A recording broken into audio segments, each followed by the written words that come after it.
नमस्कार और आप देख रहे हैं पल पल। पंचकुला सेक्टर 5 थाना पुलिस ने फर्जी सीबीआई अफसर बनकर के पंचकुला के सेक्टर 2 के एक मकान नंबर 803 के मालिक को डराने और धमकाने तथा पैसे मांगने की मामला सामने आया।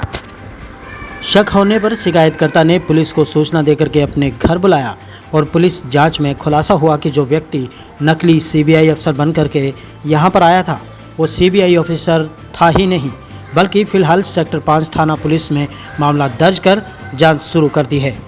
फर्जी सीबीआई अफसर के साथ आया है और एक व्यक्ति मौके से फरार होने पर सफल हो गया। इस दूसरे व्यक्ति की तलाश भी पुलिस ने शुरू कर दी है। फर्जी सीबीआई अफसर के पास से फर्जी आईडी कार्ड और दस्तावेज भी बरामद हुए हैं। पल पल पंचकुला से तारा ठाकुर की विशेष रिपोर्ट। मैं बब्बन जैदी कहाँ के मैं कोठी नंबर 803 सेक्टर 2 पंचकुला में रहता हूँ अपने परिवार के साथ। आज आपके पास एक सीबीआई अधिकारी बन के इस सीबीआई के साथ इसके साथ एक आदमी और था, 2-3 चौकी से आए थे पुलिस मुलाजिम। इसने कहा जी मैं deputy commissioner CBI Danish Zaidi. मैंने जी हाँ बताइए। बोला आपकी इंक्वायरी करना है। मैंने गेट खोला, इन्हें अंदर बिठा लिया। इन्होंने फ़ोन मिलाया, बोला जी एसीपी साहब। हाँ जी। बोला मैं कोठी पे पहुँच गया हूँ। ये बोलते तो मैं चारों तरफ से यहाँ पुलिस ने घेर रखा, 2 एसीपी खड़े हैं। आदमी से पूछे कहाँ से आए, वो बोले जी हम 2 की चौकी से आए पुलिस स्टेशन से। मैंने सर बताइए ऐसी क्या बात होगी आप सीबीआई की? तो कहते हैं लोग पुलिस वाले बोला आप तो जाइए, अब मैं इंक्वायरी लिख लूँगा। इनके साथ एक आदमी रह गए। ये 11 बजे से मेरी कोठी के बारे में कोर्ट से केस चल रहे हैं, वो डिसाइड हो चुका है। शेयर होल्डर हैं हम 4। तो इन्होंने कोठी के बारे में लिखना शुरू करा, अभी आप इस कोठी में कैसे रह रहे हो, क्यों रो रहे हो। मैंने ना कोर्ट के बताया मैटर ये हम केस जीत गए, 4 शेयर होल्डर हैं और ये सारा कुछ बताते रहे। इन्होंने कहा अभी फिर चाय बनवाओ, मैंने चाय बनवाई, ठंडा पिलवाया। फिर कहते खाना खाना, हमने खाना भी बनवा दिया। उसके बाद फिर इन्होंने कहा फिर चाय पीनी, ठीक है जी। फिर ये मेरे बयान लिखते रहे, 1.5 घंटा सारी स्टोरी लिखते रहे। जब इन्होंने बयान लिख लिए फिर बोलते हैं भाई तुम्हें कोई सीबीआई का कमिश्नर है वो बताया दुबे। कहता वो तुम्हें टांगने को फिर रहा, आप 8 साल तक जमानत नहीं होने की। बताओ अगर मैं तुम्हारे हक में रिपोर्ट बनाऊँ तो क्या लिखोगे? मैंने कहा मेरे हक में क्या बनाओगे, मेरा तो कोर्ट से फैसला हो चुका है, कोर्ट में केस चल रहा है। तो बोलते नहीं मुझे बताओ पैसे कितने दोगे। मैंने भी मैं पैसे क्यों दूंगा। इन्होंने फिर अपने जो बाहर आदमी भेजा था अपने साथ, बोला इस कोठी की सारी मूवी बना, अंदर से बना, सारी बना। मेरी बेटी LLB कर रही है, उसको भी शक हुआ। उसने कहा पापा ये मूवी कैसे बना सकता है। फिर मैंने कहा तू फोन कर बेटा पुलिस को, मुझे इस पर शक हो रहा। जैसे हमने इसे कहा तो इसके साथी तो भाग गया और फिर हमने इसको पुलिस को बुला लिया और इसको जो है पुलिस के हवाले कर दिया है। अब पुलिस इसकी जांच कर रही है कौन है क्या है।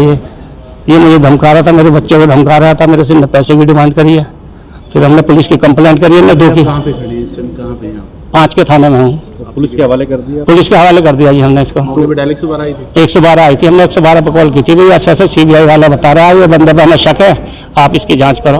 तो अब क्या निकला, क्या था ये मेरे से कोठी कह रहा था, मुझे धमका रहा था भाई तू कोठी में कैसे रह रहा है। इसमें सच में क्या निकला, ये कौन है?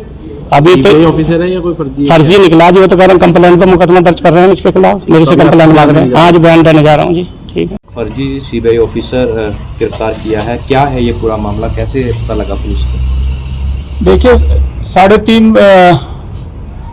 11 बजे के आसपास जो है एक व्यक्ति वहाँ चौकी सेक्टर 2 पंचकुला में आता है और हमारे चौकी स्टाफ को बोलता है कि मैं सीबीआई से डीसीपी हूँ और मुझे एक इंक्वायरी के सिलसिले में फला कोठी पे जाना है 803 नंबर, मुझे वहाँ का पता बताएं। तो मुलाजिमों ने उनको प्रोटोकॉल वाइज, अभी ये गवर्नमेंट ऑफिसर हैं, इनको चाय वगैरह पिला कर एक मुलाजिम जो है वहाँ पे इनके साथ भेजा। तो इनके साथ एक व्यक्ति और थे। तो वहाँ जाते ही जो मकान मालिक है इन्होंने बैल वगैरह किया, तो उन्होंने गेट खोलने के बाद में अंदर चले गए। तो उनको बताया कि भाई मकान मालिक जो थे उनको कहते हैं कि आपके देश विरोधी गतिविधियों में आपकी संलिप्तता है, सीबीआई की आपकी बड़ी फाइल खुली हुई है, मैं उसका जांच अधिकारी हूँ। और जो पुलिस कर्मचारी गए थे उनको बोले कि आप चौकी में जा सकते हैं। तो उसके बाद में उस मकान मालिक का ये कहना है कि इन्होंने मेरे से पूछा कि कोठी कब ली, किससे ली, आपके परिवार में कौन कौन है, रिश्तेदार कौन है, इस तरीके की सारी डिटेल्स इन्होंने ली। और उस व्यक्ति की, मकान मालिक की, इन्होंने A4 साइज के पेपर पे एक फोटो दिखाई जो फोटोकॉपी थी। तो उनका ये कहना है कि भाई मुझे डर लगा कि मैंने तो ऐसा कुछ नहीं किया कि तो सीबीआई की क्या इंक्वायरी या मेरे खिलाफ इस तरीके के वो हैं, कोई फाइल खुली हुई है। चलिए इन्होंने काफ़ी डिटेल में बात करने के बाद वो बोले जी मैंने कहा डर के कि जी मैंने तो ऐसा कुछ नहीं किया, लेकिन इसके में समाधान क्या है। तो उस व्यक्ति ने ये कहा कि आप 1 लाख रुपया और एक आईफोन अगर मेरे को देंगे तो मैं आपके हक में जो है इंक्वायरी रिपोर्ट बनाऊंगा। तो उस व्यक्ति को इनकी बातों में कुछ शक हुआ, मकान मालिक को। तो शक होने पर उन्होंने इनसे बहाना किया कि सर मुझे 2-3 घंटे का टाइम दीजिए, आप 2-3 घंटे का आप टाइम देंगे तो मैं इन चीज़ों को अरेंज करके आपको दे दूंगा और आप घर आ जाना। वो बोले ठीक है, हम तब तक एक दूसरी जांच है उस चीज़ को करके आ जाते हैं। तो उसके बाद जब ये करीब 3-3:15 बजे इनके घर फिर आए हैं तो मकान मालिक ने ये कहा है कि मकान मालिक ने ये बोला है कि मैं चाय वगैरह बनवा देता हूँ, आप चाय पिए, तब तक आपको सामान दे देते हैं।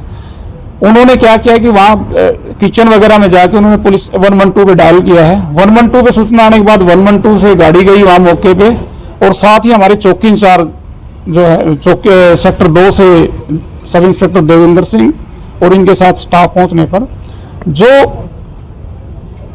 उन 2 व्यक्तियों में से एक व्यक्ति जो है उसको कुछ अंदेशा हो चुका था कि यहाँ कुछ पुलिस आ सकती है, तो वो अपनी स्कूटी लेके वहां से पुलिस के पहुंचने से पहले ही चला गया।